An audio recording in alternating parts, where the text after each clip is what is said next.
Casa reconhecida como lugar de oração. Transforma nossos lares em lares de bênção.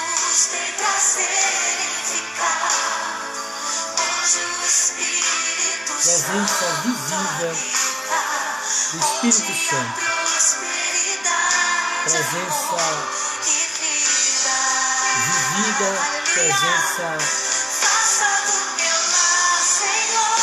tomando todos os membros da família, tomando todo o ambiente com a presença soberana, com a presença abençoadora do Senhor Jesus.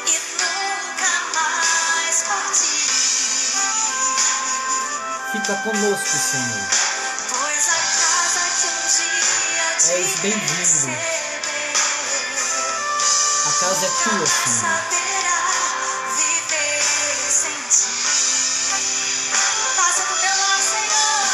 Sim, Pai, faça dos nossos lares um lugar de harmonia, de bênção, uma casa de oração.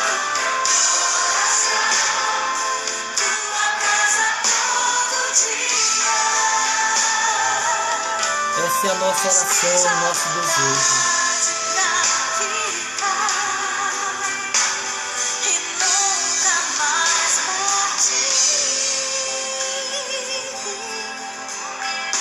Pois a casa que um dia te receber nunca mais saberá viver sem ti. louvado seja o teu nome, Jesus. Pois a casa que um dia te receber, Casa de bênção, casa de oração, casa do fluir da tua graça, Senhor, da presença visível e vivida por cada membro da família, os cônjuges, os pais e filhos, de modo que todos que cheguem neste lar, nesta casa, sintam a presença visível e vivida de Jesus, do Espírito Santo, nesta casa. Casa que flui o cheiro e o bom perfume do Senhor. Casa de perdão, casa de paz, casa de comunhão, casa de adoração, casa de reconciliação, casa de louvor. Faça, Senhor, dos nossos lares este ambiente tomado pela presença maravilhosa e marcante do Espírito Santo. Assim, Senhor, é alvo nesta noite de nossa intercessão, os lares, as famílias, o relacionamento familiar, de modo, Senhor, que o nome de Jesus seja glorificado no seio da família brasileira. Os nossos lares possam espelhar o rosto de Cristo e a presença soberana do Senhor das nossas vidas. Ó Deus, é assim que pensamos neste momento a família. É deste modo que intercedemos pelas casas, pelos lares, pelas famílias ouvintes, pelos que estão nos assistindo agora, sejam alcançados, os que precisam de um milagre, os que precisam da reconciliação urgente, os que precisam, Senhor, experimentar o perdão, liberar o perdão e receber perdão. Assim, Pai, nós oramos para que haja cura, libertação, milagre, restauração. Oramos pela intervenção neste caso de divórcio. Oramos, Senhor, que tua mão se estenda sobre este lar, que tem sofrido, que tem sido alvo das investidas do maligno e da natureza humana caída e perversa. Alcance este filho, este pai, esta briga entre irmãos. Ó Senhor, esta é nossa intercessão nesta hora, neste momento. Sabedores que somos da misericórdia, da graça do Senhor, que são a causa de não sermos consumidos. Podemos dizer, Senhor Deus, que a esperança para este lar, para esta família, a esperança para este casamento, a esperança para a relação fraternal entre irmãos, entre pais e filhos, a esperança. E é assim, Senhor, que nós oramos entregando ao Senhor, aos cuidados e à visitação do Espírito Santo neste momento, para a glória, para o louvor do nome do Senhor Jesus. Amém. Queridos irmãos, queremos dar as boas-vindas a todos vocês e cumprimentar a todos com a paz, a graça do Senhor Jesus.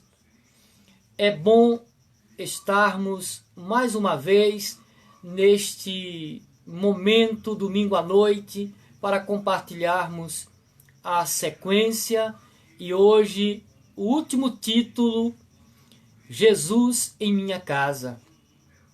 Portanto, estamos felizes, agradecidos por alcançarmos este último estudo, esta última reflexão da série Jesus em minha casa, Jesus em minha vida, Jesus em minha família. Mas já vou deixando de antemão, para você não ficar triste, nós concluiremos hoje uma série de estudos, de reflexões, melhor dizendo, não chega a ser um estudo, mas uma reflexão. Mas não fique triste, pois daremos, no próximo domingo, daremos início a uma nova série de reflexões e anunciarei assim, portanto, o tema que estaremos trabalhando neste segundo momento. Na quinta-feira, são todos nossos convidados. Estamos tratando um tema fruto do Espírito, o fruto do Espírito e a saúde emocional. Na última quinta-feira, fizemos a introdução e assim tivemos um bom aproveitamento e um feedback dos irmãos que nos deixou contentes. E, portanto, quero já pedir que você coloque na agenda, na programação, próxima quinta-feira, a partir das 20 horas, o fruto do Espírito e saúde emocional. Estaremos tratando mais um título dentro desta temática. Graça e paz, Batista Vida Nova. Deus abençoe e alcance cada família, cada casal e esteja nos agraciando com sua palavra nesta noite. Aos amigos do Facebook que estão agora, o que depois vão visualizar este vídeo e assistirem em uma próxima oportunidade, eu quero já deixar os nossos agradecimentos. Portanto, você sempre é muito bem-vindo a compartilhar conosco do momento de louvor, da oração, sobretudo o momento da palavra. E agora eu os convido a abrirem assim suas Bíblias, aqueles que gostam de acompanhar o texto literalmente. Portanto, Mateus capítulo 27, Mateus capítulo 26, melhor dizendo, Mateus capítulo 26, versículo 17 em diante. Evangelho de Mateus, capítulo 26, versículo 17 em diante.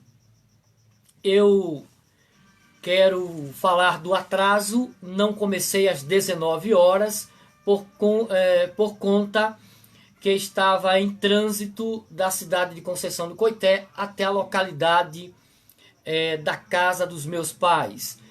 Houve um atraso e assim quero deixar minhas desculpas por este atraso. Dizer também que depois da reflexão que fazemos aqui neste formato, irei até um outro compartimento da casa e faremos assim o momento da Santa Ceia do Senhor. Portanto, você que é batizado, está em comunhão com Deus, com os seus irmãos, com as pessoas e com sua igreja, você pode separar, independentemente de sua denominação, sendo que seja cristã, cristocêntrica, bibliocêntrica, você pode, portanto, separar o pão e o vinho, o suco de uva, para no último momento eu estarei me dirigindo a um outro compartimento e cômodo da casa até a sala, e lá ministraremos a ceia do Senhor.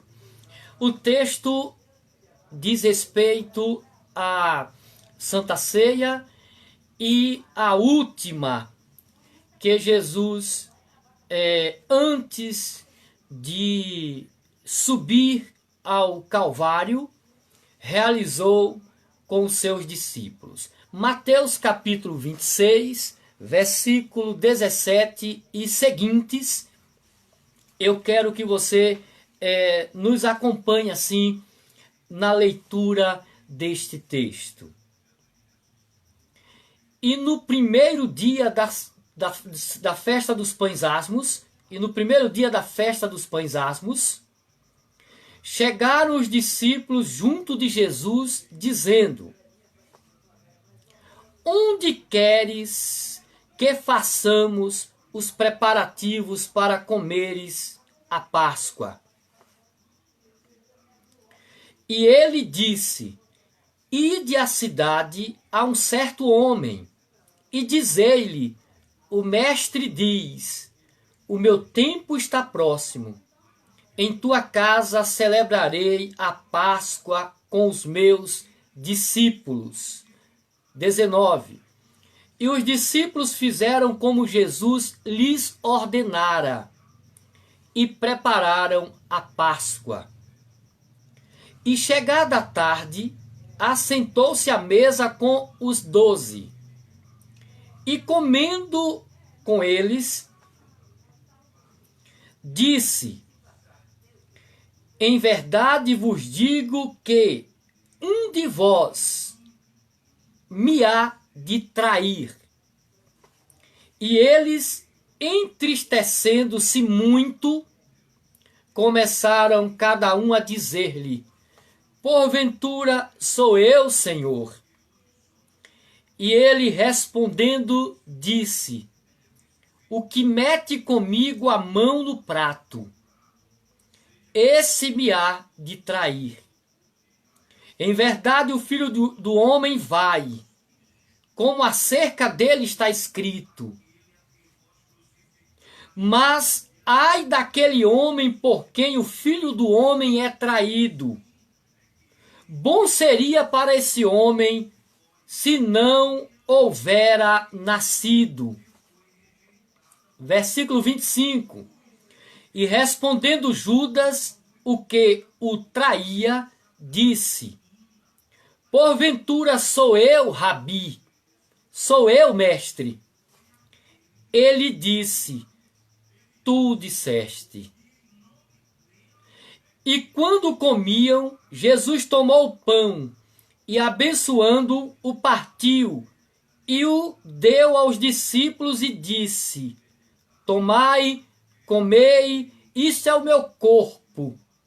E tomando o cálice, tendo dado graças, deu-lhe, dizendo: bebei dele todos, porque isto é o meu sangue, o sangue do Novo Testamento, que é derramado por muitos para a remissão dos pecados. E digo-vos que, desde agora, não beberei deste fruto da vide até aquele dia em que eu beba de novo convosco no reino de Deus, no reino do meu Pai. E tendo cantado o hino,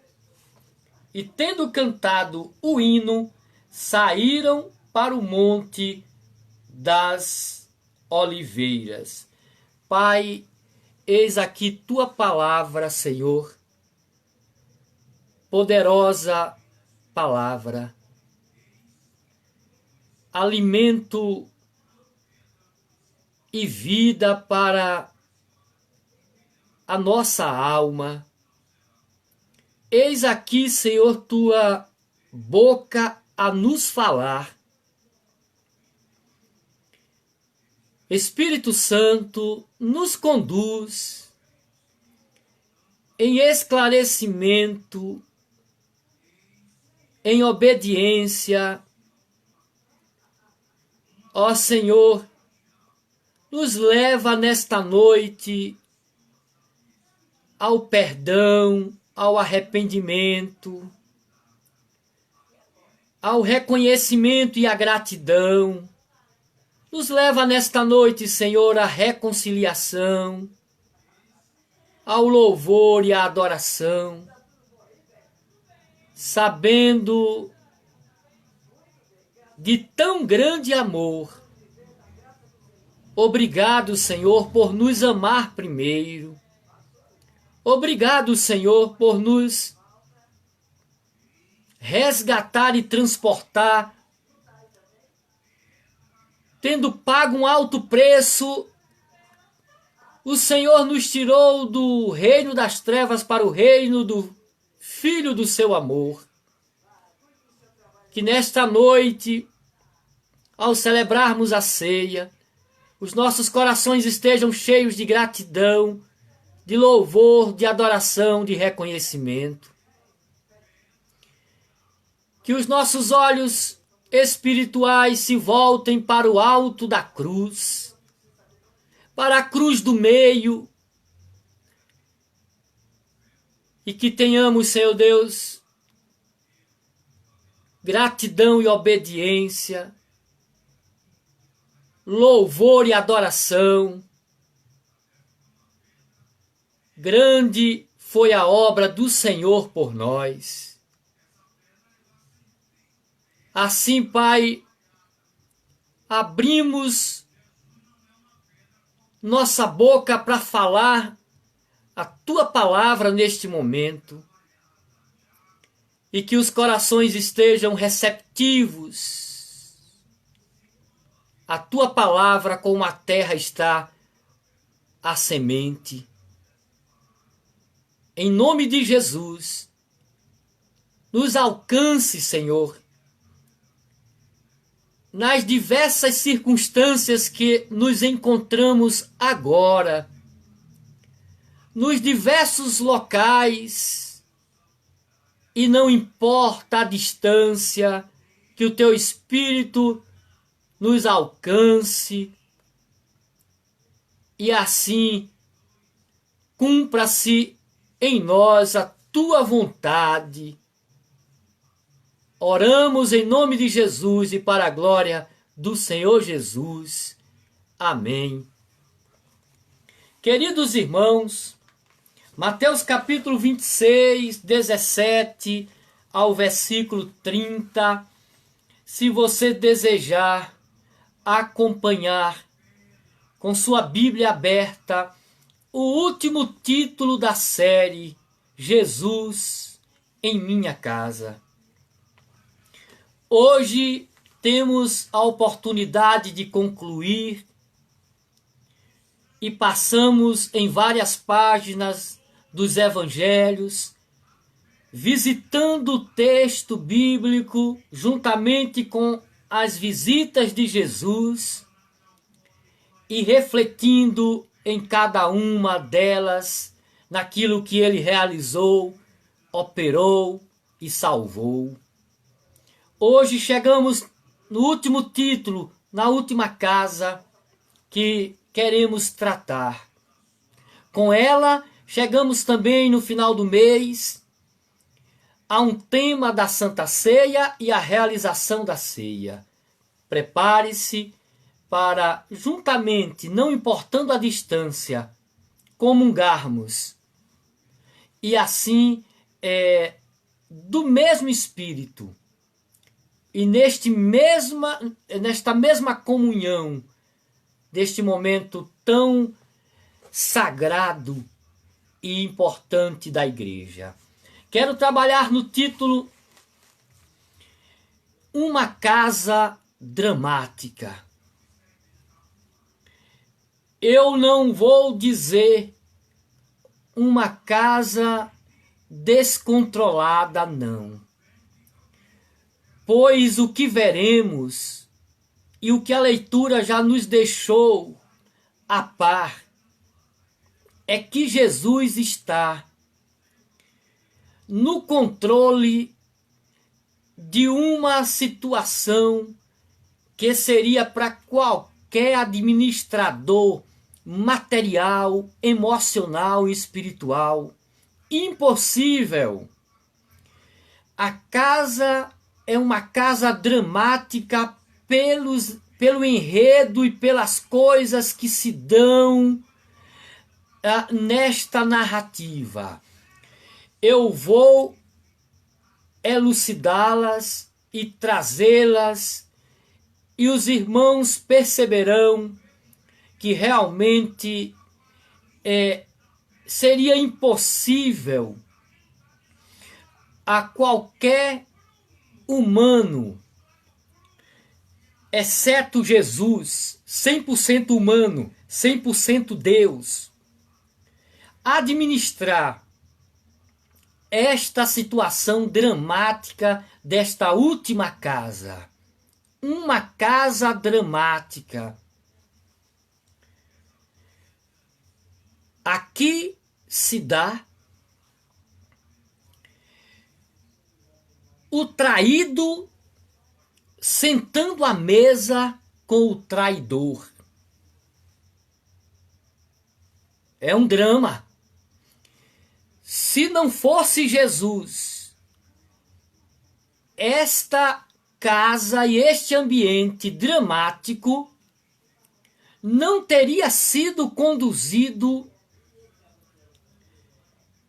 a um grande finale, a os finalmente de maneira tão louvável, e o versículo 30 encerrando dizendo que cantaram o hino. Eu fico pensando como é possível que na casa da traição haja comunhão. Esta casa é dramática. Esta casa é difícil. Esta casa é uma casa de um ajuntamento perigoso. Se não fosse Jesus, porque nesta casa o traído senta na mesa com o traidor. O traído põe a mão e divide o prato com o traidor. Nesta casa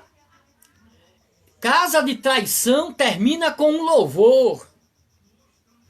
Termina com a ceia, a Páscoa sendo celebrada. Uma casa que tem tudo pela sua dramaticidade para terminar mal. Esta casa é uma casa profética. Esta casa é uma casa das últimas revelações. Eu até diria que um subtítulo, a casa das últimas revelações. Aqui fica revelado o traidor, aqui fica patente a tristeza dos discípulos.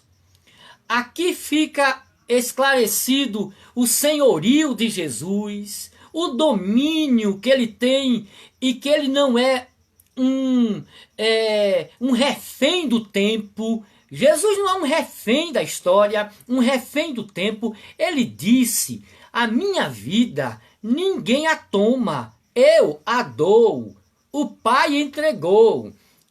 Ninguém está me assaltando, me tomando por uma força superior e me levando de maneira involuntária. Então, esta casa, se não fora o domínio de Jesus, me lembro do Salmo, ora diga Israel, se não fora o Senhor que esteve ao nosso lado, ora diga Israel, se não fosse o Senhor, como é possível? Mas aqui começa a sinalizar uma possibilidade que é impossível para a força humana, mas é muito possível para aqueles que têm a presença de Jesus em suas vidas ou em sua vida. É muito chocante, é muito dramático quando Jesus faz uma revelação das mais ocultas e das mais históricas e teológicas do texto bíblico. Jesus diz: um de vós, ali estavam os 12 discípulos. E Jesus diz: um de vós é o traidor. Um de vós. E o texto diz que o traidor, até o traidor pergunta: sou eu, Rabi? É uma casa dramática. Os discípulos começam a perguntar, um por um: sou eu, mestre? Porventura sou eu? Fica muito claro aqui que a dramaticidade e que o momento é tão melindroso, mas que é possível administrar. Fica muito claro aqui que Jesus conhece tudo de nós e que nós não nos conhecemos. Fica muito claro aqui que Jesus sabe tudo do ser humano, mas o ser humano não se conhece. Eles perguntam: sou eu? Sou eu? Então, esta casa é uma casa dramática, é uma casa que só termina como terminou, porque Jesus é aquele que traz o ministério da reconciliação. Jesus tem o domínio, o controle e sabe por que está ali, o que está fazendo ali, para onde vai, por que vai. Ô irmãos, parece que quando a gente sabe o que Deus quer de nós, parece que quando a gente sabe a vontade de Deus para as nossas vidas, a gente passa pelas circunstâncias de maneira muito mais altruísta, de maneira muito mais serena, pacificados. A gente consegue passar de maneira pacificada por aquela situação. Jesus sabia do traidor. Como é possível, uma pergunta, gosto muito de fazer perguntas para levar a reflexão, como é possível o traído sentar com o traidor? É muito possível, dada a certeza do traído, dada a pacificação do traído. Eu me pergunto, o que eu pergunto não é como o traído senta com o traidor. O que eu pergunto, afinal, é como é que o traidor senta com o traído. O traído sentar com o traidor pode parecer mais difícil. Mas se o traído é tratado, se o traído tem perspectivas, se o traído tem graça, perdão, misericórdia, se o traído tem o plano de Deus em sua vida, se o traído sabe em quem tem crido, se o traído tem visão de Deus, se o traído tem perspectiva do alto, é muito mais fácil o traído ficar do que o traidor. Como é possível o traidor sentar à mesa com aquele que ele traiu? E o texto diz que o traidor traía, estava acontecendo naquele momento. Traição à mesa. Esse seria até um primeiro ponto. Traição à mesa. Traição, metade descoberta. Na mesa a gente fica metade coberto e metade descoberto. Mas tudo está patente. Não tem nada oculto aos olhos de chama do Senhor. Parece que dá para esconder, mas só parece. Traição à mesa. Ou então não seria traição. Traição do inimigo, traição do estranho, não seria traição.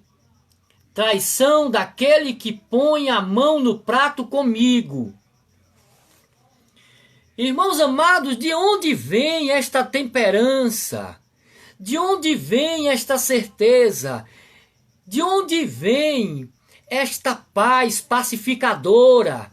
De onde vem esta condição de continuar em uma mesa que tem o traidor, que tem os discípulos que estão tristes, que tem discípulo que vai negar, discípulos que vão fugir?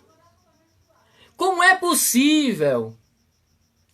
Então, Jesus é Deus. Jesus é totalmente dominado e conduzido pelo Espírito Santo.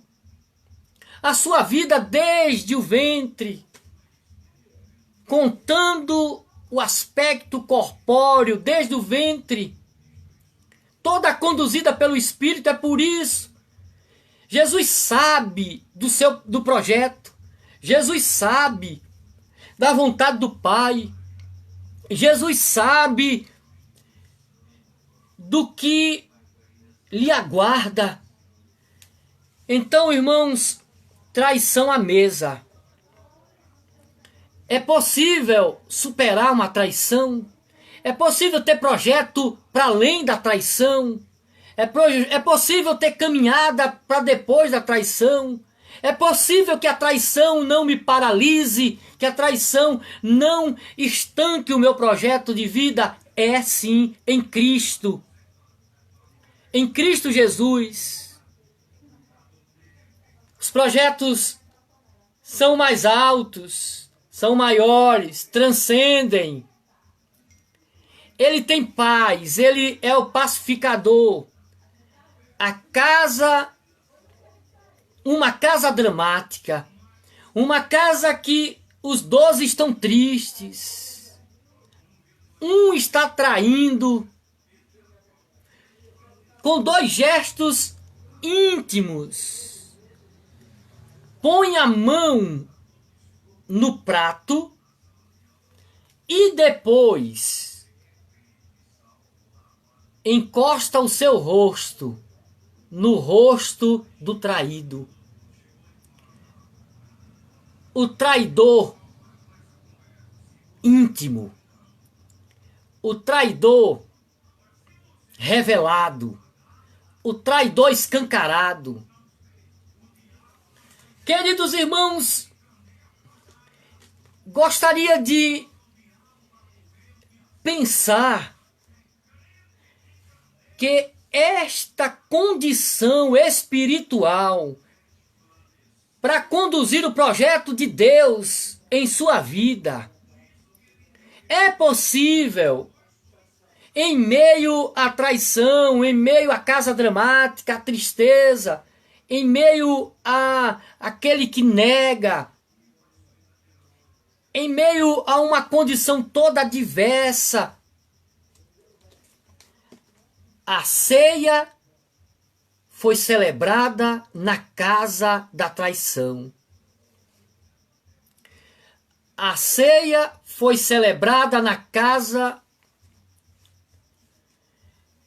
e na última casa em que o dono foi procurado pelos discípulos amando de Jesus, e que aparece muito claro aqui o senhorio de Cristo. Cristo é senhor da situação. Os discípulos se aproximam e perguntam: Senhor, onde é que o Senhor deseja que a gente prepare a Páscoa? Qual o local que o Senhor deseja e nós vamos arrumar a Páscoa? E o Senhor disse: vá e diga àquele homem que vocês encontrarem assim e assim, que o mestre está pedindo a casa dele para realizar, está dizendo que vai realizar na casa dele. E os discípulos foram e falaram, e o homem abriu a porta da casa para Jesus realizar a Páscoa. Aqui os discípulos trazem as duas condições do discipulado. Primeiro é perguntar, depois é obedecer. Os discípulos perguntam: o que é que o Senhor quer? Onde é que o Senhor quer? Isso é uma característica do discípulo, perguntar pela vontade do Senhor, pela vontade do Mestre. O que o Senhor quer de mim? Os discípulos perguntam, versículo 17. Versículo 17, os discípulos perguntam: onde queres que façamos a preparação da Páscoa? Isso é uma primeira característica, que eu estou dizendo que Jesus tem o controle desta casa dramática. O que está acontecendo aqui não foge ao domínio, ao senhorio de Jesus. Uma primeira condição do discipulado é que eles perguntam: onde queres que façamos? Um discípulo tem que perguntar a seu mestre: qual a sua vontade para a minha vida? O que é que o meu mestre manda eu fazer? O que é que o Senhor quer que eu faça? Que façamos? O que é que o Senhor quer que façamos? Essa é a primeira condição para ser discípulo. A segunda condição está no versículo 19. Os discípulos fizeram. Os discípulos fizeram como Jesus ordenou. Eu chamo a atenção para a palavra ordenar. Jesus ordenou e não pediu. Jesus não pede, ele ordena. Jesus chega nesta última casa, a casa que antecede a ida para o Calvário, a casa dramática, uma casa da traição. O traidor está ali entre 12. O traidor entre 1000 é uma coisa. O traidor entre 12, uma mesa cabia 12. É uma mesa reclinada. Eles ficavam cabeça no ombro do outro, muito próximo, em uma posição muito íntima. Essa só é traição quando vem nessa circunstância. Então, Jesus ordena. Aqui está a segunda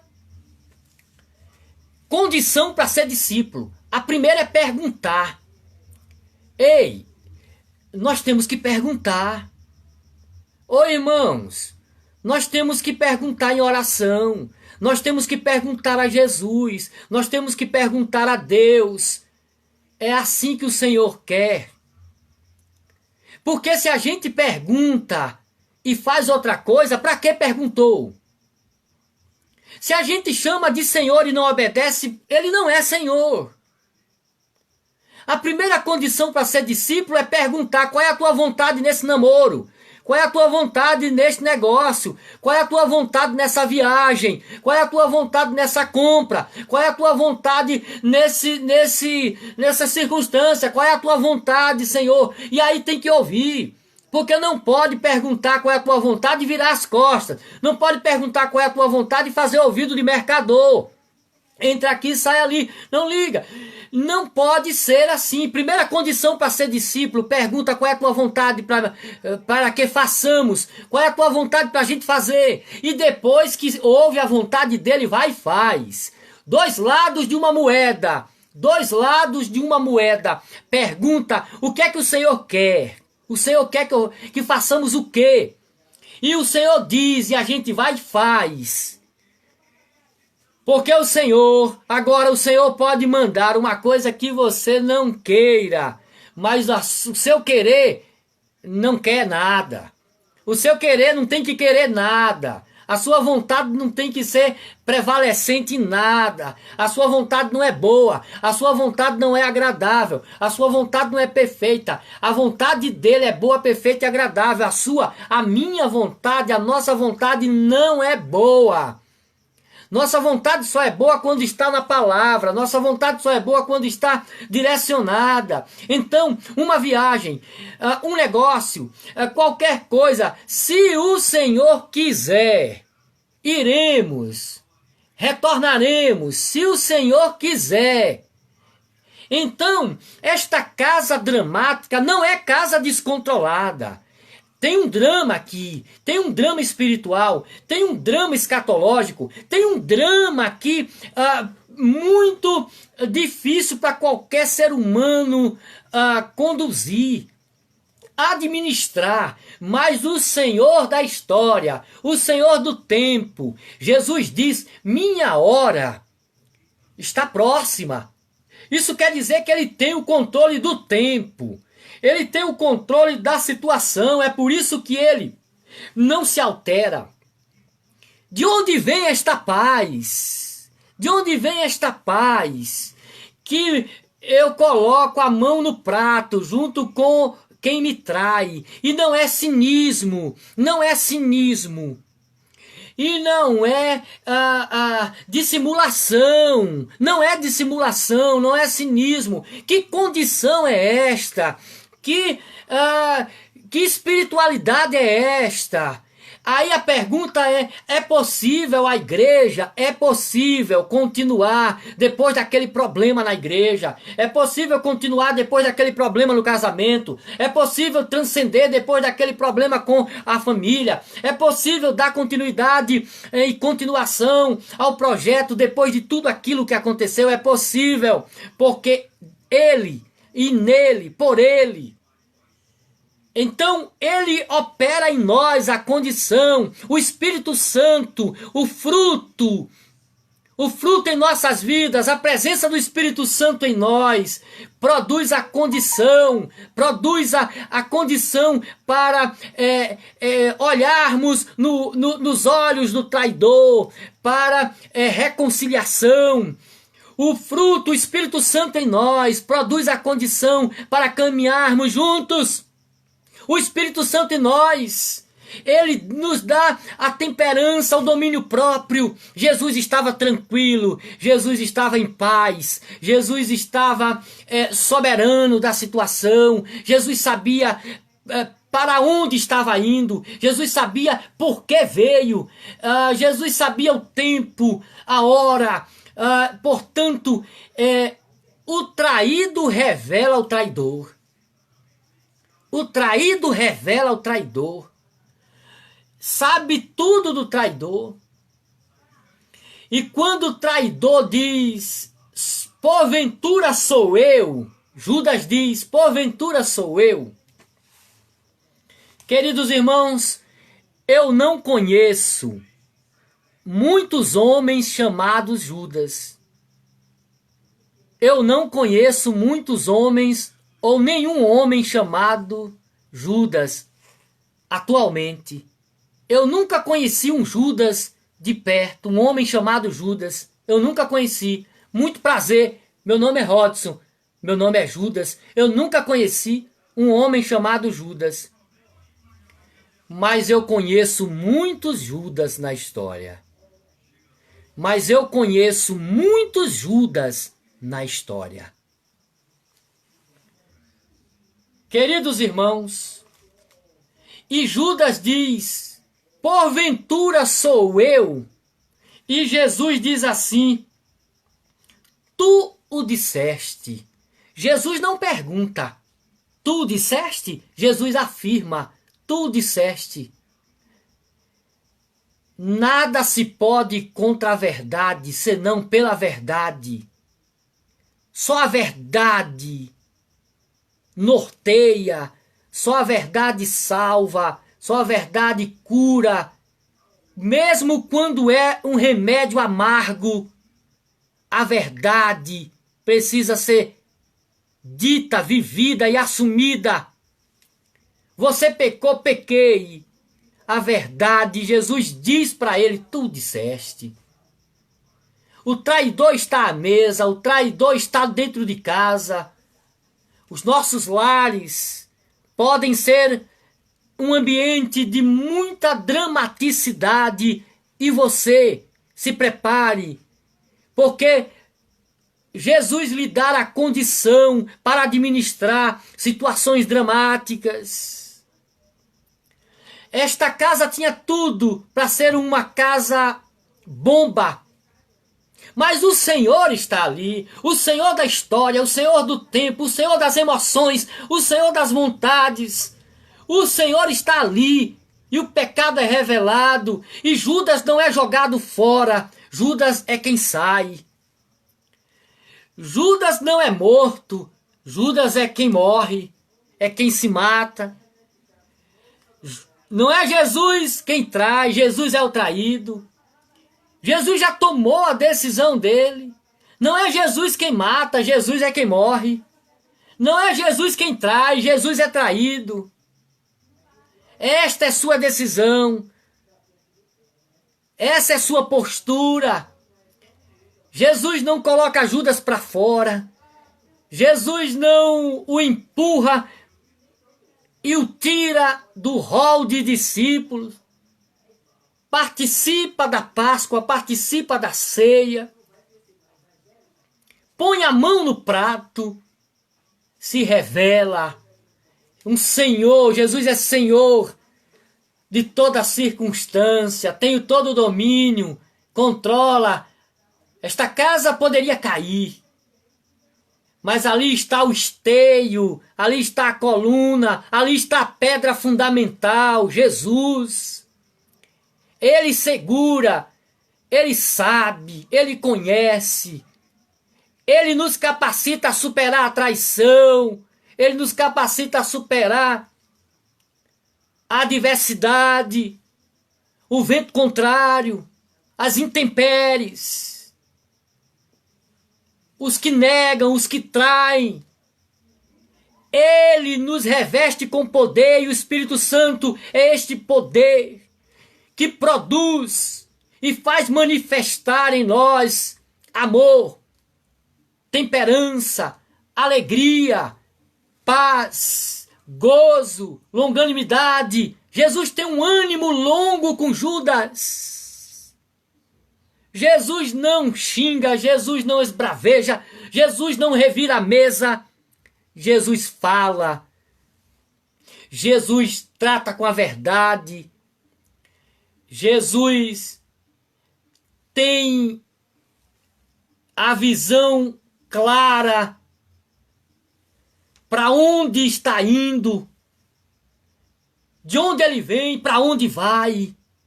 Este é o senhorio de Jesus. Queridos irmãos, portanto, eu posso dizer que esta é a última Páscoa. Na Páscoa, o Cordeiro morre.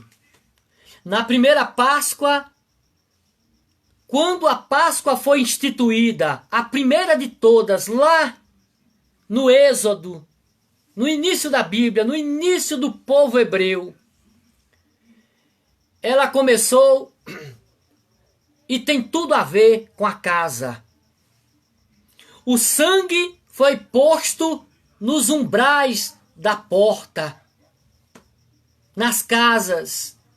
E o anjo da morte, quando liberado foi sobre todo o Egito, não pôde entrar na casa dos hebreus, pois a marca do sangue estava nos umbrais, e o anjo da morte passou por cima. É o sentido de Páscoa, Peshach, passar sobre. Ali tinha o sangue. Não passou por cima porque passou a mão na cabeça. Não passou por cima porque disse, deixa como está para ver como é que fica. Não passou alisando ninguém, nem abrindo a porteira para o pecado. Passou por cima porque o sangue já estava no portal. E aquele sangue estava dizendo, um cordeiro morreu. Por isso que não foi liberado o pecado. Passou por cima porque passou a mão sobre o povo hebreu. Não, o sangue estava ali nos umbrais dizendo, uma vida foi tirada para que a de vocês não fosse tirada.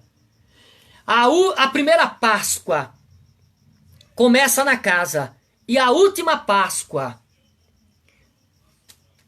também realizada em uma casa. Jesus celebra a última Páscoa, mas já está profeticamente dizendo, a última Páscoa sou eu. O Cordeiro Pascal sou eu. Jesus é a nossa Páscoa. Jesus é o Cordeiro sacrificado. É o sangue dele. Ele sabe de tudo isto. Ele preconhece. Ele é onisciente. Ele conhece. Ele sabe do seu destino. Ele sabe da sua predestinação. Ele sabe de onde vem, para onde vai. É por isso que ele termina cantando um hino. Dá para cantar um hino na traição? Dá. Dá para cantar um hino nas intempéries? Dá. Dá para cantar um louvor na situação difícil? Dá. Se o Senhor estiver, se o Senhor é Senhor da vida, se o Senhor manda, se o Senhor é glorificado, se o Senhor nos comanda e nos controla. Cantou o hino. Versículo 30, e tendo cantado o hino, no definido, cantou o hino, saíram para o Monte das Oliveiras para enfrentar outros desafios. O Getsemane está chegando, a prensa de Moê está chegando. Como é que é possível cantar um hino nestas circunstâncias? O Getsemane, a prensa, Getsemane, a prensa de Moê, o azeite, a oliva. Jesus será moído. Como é possível cantar? Que paz é esta? Esta é a paz do Senhor. Não é a paz que o mundo dá. É a paz do Senhor nas nossas vidas. Na tua vida, meu amado irmão. Nas nossas vidas, na vida da igreja. A paz do Senhor. A paz que vem dele. Não é produção humana. Não é vento de ventilador. É dele, é vivo, é eficaz. A paz do Senhor que o mundo não dá e não pode tirar. O mundo não dá e nem pode tirar. É a paz do Senhor. Você pode cantar um hino. O que é que você tem vivido? Você pode cantar um hino. Mesmo que o seu caminho seja o Gólgota, você pode cantar um hino, mesmo que o seu caminho seja o Getsemane. Você pode cantar um hino, mesmo que tenha que subir o Monte das Oliveiras. Você pode cantar um hino. Você pode ter comunhão. Comunhão no Senhor, mesmo em uma casa dramática. Conduza a sua casa. Mas minha situação agora é difícil. Minha situação é dramática. Jesus é o Senhor nas dramaticidades da vida. Jesus é o Senhor nos descontroles da vida. Esta casa é dramática, mas não é descontrolada. Ele é o Senhor das emoções. Ele é o Senhor das vontades. Ele é o Senhor do tempo. Ele é o Senhor do planejamento. Ele sabe. Então, olhando para Cristo, Olhe para Jesus e vença o traidor. Olhe para Jesus e vença a traição. Olhe para Jesus e vença a tristeza. Os discípulos estavam tristes.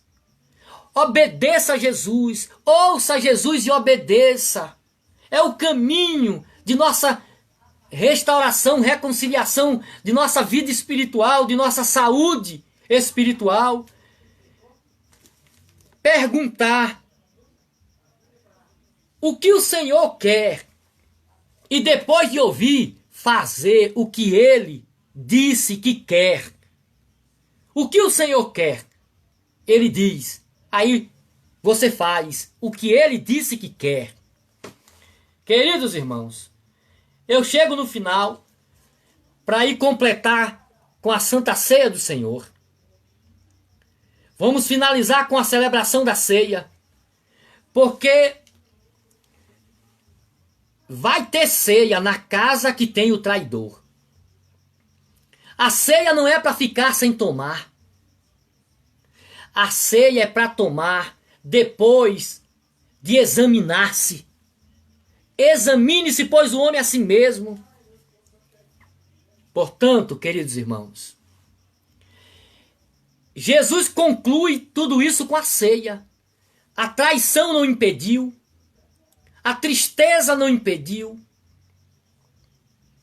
A presença do traidor não impediu. As trevas estavam do telhado para cima. Mas dentro de casa, a luz de Jesus estava brilhando. Dentro de casa, o senhorio de Jesus comandando. Parecia que as coisas iam desgovernar. O traidor diz, sou eu, e ele diz, tu disseste. É aquele que põe a mão comigo no prato. E Jesus disse, eu vim para esta hora. Eu sei que estou aqui para isto. E que foi escrito que o traidor viria.